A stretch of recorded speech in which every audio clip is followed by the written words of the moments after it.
Infelizmente não tem como falar de outra coisa, que quando a gente acha que um assunto tá mastigado, digerido, cagado, aí vem uma porra de uma notícia dessa. E você começa a se perguntar por que, como que isso ainda acontece com tanta frequência. Eu acho que o problema principal da questão é que a gente não...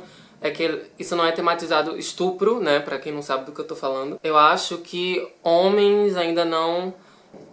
Que homens não pensam, tipo, isso não é assunto de homem, entendeu? O homem não se preocupa com isso, é meio que tabu.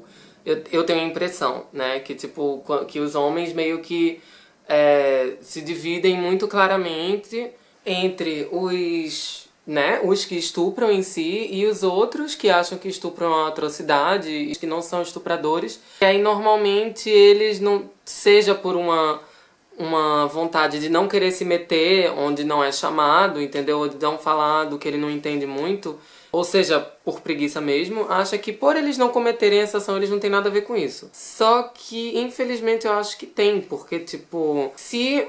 Sim, partamos do princípio que, infelizmente, é clássico, agressor homem hétero, vítima mulher. Não estou dizendo que só homem estupra, e nem estou dizendo que só mulher hétero é estuprada, but... né, eu não vou aqui também tratar os dois grupos, homem e mulher, como igual, porque claramente não é, até por questões físicas e de criação também, né. E é nisso que eu quero tocar, como que a nossa educação, que a nossa sociedade apoia, sim, ao meu ver, esse comportamento, né. Vamos primeiro começar definindo o que é estupro. Estupro, na minha cabeça, é qualquer ato sexual que aconteça sem o consentimento das duas pessoas. Então, digamos, o exemplo clássico, um homem força uma mulher a ter sexo, sem ela querer. Você pode pensar, ah não, então sem consentimento é só quando o cara tem que pegar a menina na força física, né? Só que não. Tipo, também não é consentimento quando você... sei lá, saber que a menina precisa de alguma coisa, seja dinheiro, seja trabalho, seja sei lá o que, e você oferecer isso a ela a modo de ficar mais próxima dela e criar situações em que ela esteja fragilizada, esteja mais alcançável para você, se ela já antes claramente recusou ter um jantar com você a dois.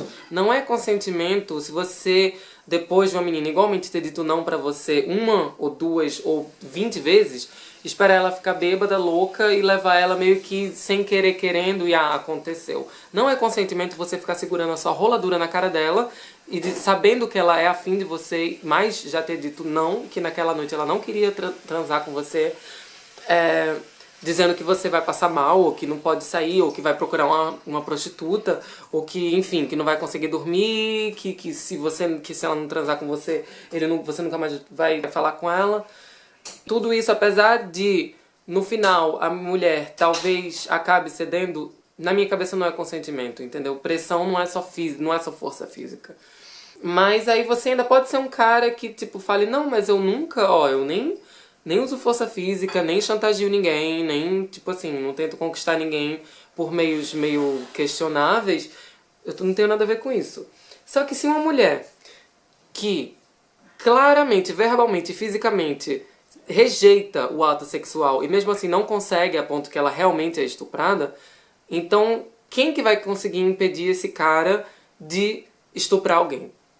Só ele mesmo, obviamente. Se não tiver ninguém, um terceiro na hora, claro que só vai ser ele que é responsável pelos próprios atos. Eu não tô aqui querendo generalizar e culpabilizar todos os homens héteros. Não, eu não estou dizendo que todos os homens héteros são potenciais estupradores. Mas, e como é que ele vai chegar à conclusão de que aquilo que ele quer fazer é muito errado? Porque, tipo, se todo mundo realmente achasse que estuprar é uma coisa inaceitável e uma atrocidade que não deveria ser feita porque a vítima não merece ser vítima daquilo, isso não aconteceria a cada 11 minutos no Brasil.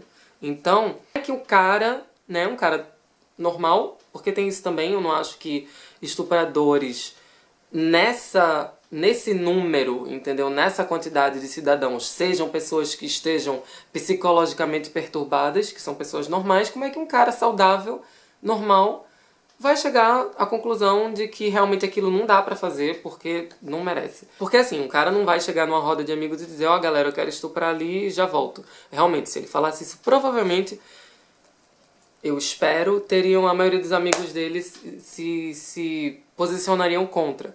Mas O seu silêncio é sim nocivo, é tão nocivo quanto pensamentos e comentários que essa pessoa faz que na primeira impressão podem não parecer de cunho tão duvidoso, mas que são, entendeu? Piada misógina, objetificação de mulher. Sei lá, começa da coisa mais pequena, entendeu? Por que que, por exemplo, no Brasil é uma coisa tão comum em shows de televisão, tipo programas de televisão, ter uma porrada de mulher nua, ou de biquíni, atrás de um apresentador homem vestido, apenas para enfeitar o cenário. Se elas fossem realmente consideradas pessoas, elas não estariam ali servindo de enfeite. E ainda mais do jeito que elas são apresentadas, né? Que é extremamente sexual. Não é só o fato de elas estarem de biquíni, e sim como elas se apresentam, os movimentos que elas têm que fazer, a estética que elas representam e tudo isso. Então, a gente tem esse costume, essa cultura de objetificar mulher. E a partir do momento que você torna uma pessoa um objeto, ela perde o status de pessoa. Claro, você... Teoricamente, se você perguntar a alguém, aquilo ali é uma mulher, o que é aquilo? É uma pessoa. Só que você não trata uma pessoa do mesmo jeito que você está acostumado a ver como um enfeite de um programa de televisão. Entendeu? Você não trata uma pessoa realmente como uma pessoa que é estampa de camisa sua. Mulher nua, cara, tá em tudo, entendeu? Mulher nua, pra satisfazer o desejo do homem hétero, ela é apresentada em tudo, em todas as partes. Então, vocês homens, os homens legais, os homens que acham esse tipo de coisas desnecessárias, precisam mostrar o desaprovamento de vocês para os outros homens, eu acho.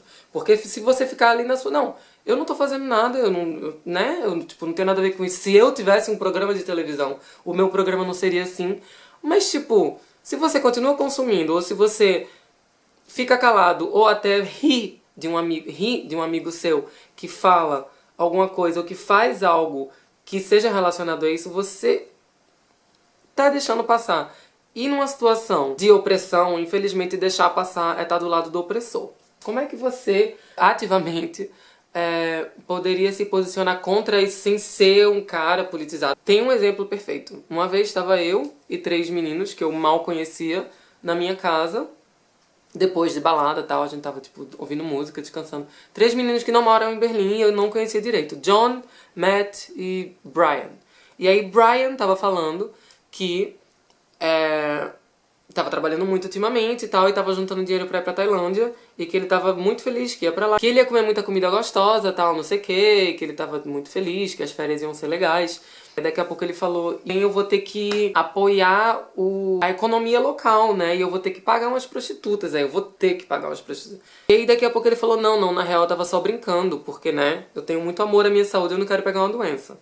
Aí eu falei, não, então vem cá, além de você planejar não se prevenir ao ter sexo com uma pessoa desconhecida e botar a culpa nela de pegar uma doença, você ainda acha que a chance de risco de pegar uma doença lá é maior do que aqui na Europa, ou eu entendi alguma coisa errada? Aí ele, não, porque uma mulher, você sabe o que eu quero dizer, né, que as europeias se cuidam melhor. Eu falei, não, cara, eu não sei o que você tá querendo dizer não, porque os únicos homens que tentaram colocar na minha buceta sem camisinha foram todos europeus. Então qual é a história aí? Aí ele, não, porque não sei o que... E aí...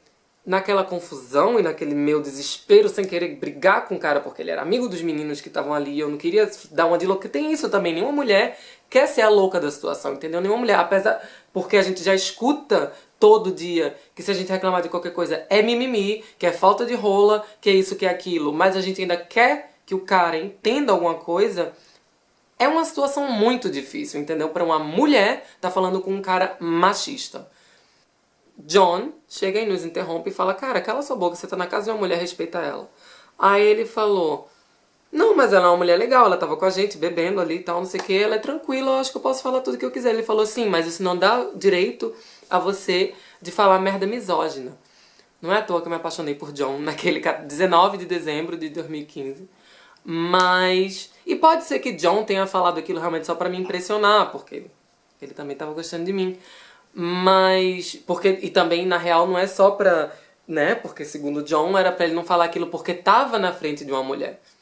Tá, não foi a elaboração perfeita da frase, não foi do jeito que eu falaria, mas foi um homem branco, hétero, se posicionando contra outro homem hétero. Então eu tenho certeza que o efeito do comentário de John na cabeça de Brian foi muito diferente, que ele levou muito mais a sério o comentário que John fez do que tudo que eu poderia ter falado ali em todos os meus vídeos juntos, em todas as conversas que eu poderia ter com o Brian, que graças a Deus não foi nenhuma mais além daquela. Mas, homens, vocês que estão nessa situação, vocês têm o poder, porque infelizmente a gente está vivendo uma sociedade machista e não porque seja culpa de vocês que aconteça o tipo de opressão que acontece. Mas se tá acontecendo, a situação é alarmante, então eu acho que é pra vocês começarem a enxergar isso como um problema nosso de vocês, né, e não só nosso das mulheres, porque é um problema de direitos humanos. Os menores atos, as menores ações, só o fato de você parar pra pensar e achar que você tem a ver com isso, que não é só problema nosso, já é uma ajuda gigante. Os menores atos, as menores ações, só o fato de você parar pra pensar e achar que você tem a ver com isso, que não é só problema nosso, já é uma ajuda gigante. E tem outros exemplos também, Mara, né, tipo Sensacionalista, que no dia que essa notícia trágica da menina do Rio, menor de idade, ter sido violada por mais de 30 homens, bombou, fez um dia de luto, né, fez um post em preto e falou que num dia que acontece isso não é pra fazer piada. E, sei lá, o Spotify, por exemplo, fez uma lista de músicas com títulos de músicas que, lidas na ordem, eram uma mensagem contra a cultura de estupro. Tá, é um crime, só que, cara, é um crime, tipo assim, muito cotidiano. E assim, que muito, acho que na maioria dos casos não chega nem a ser reconhecido como crime, porque eu não sei se você tá a par, uma parte considerável de vítimas de estupro são próprias esposas, né? Porque ela ama, obviamente, o marido dela, ela quer que o marido seja feliz, então o cara chega ali, né, sem nem perguntar nada, sem nem falar nada. Às vezes você tem que, sei lá, inventar desculpa pra assumir, fingir que tá dormindo, porque você não aguenta aquilo. Porque, tipo assim, de 80% das minhas amigas, que foram muitas, que comentaram algo e que postaram algo sobre esse caso, dava pra ler nas entrelinhas que elas sabiam do que elas estavam falando. Que elas sabem o que significa não ser levada a sério, não ser imposta, ser forçada a estar numa situação que elas não decidem o que vai acontecer com o próprio corpo. Então, isso é uma coisa muito alarmante. Isso é uma coisa que, tipo, se você já namorou alguma menina e já conversou com ela e você ama e cuida dela, você deve saber que ela, né, muito provavelmente já passou por algo parecido. E independente de você conhecer alguém ou não que seja vítima, entendeu? Isso acontece. Então, por favor, nos ajudem, porque só vocês têm respaldo pra isso. Boa semana pra vocês.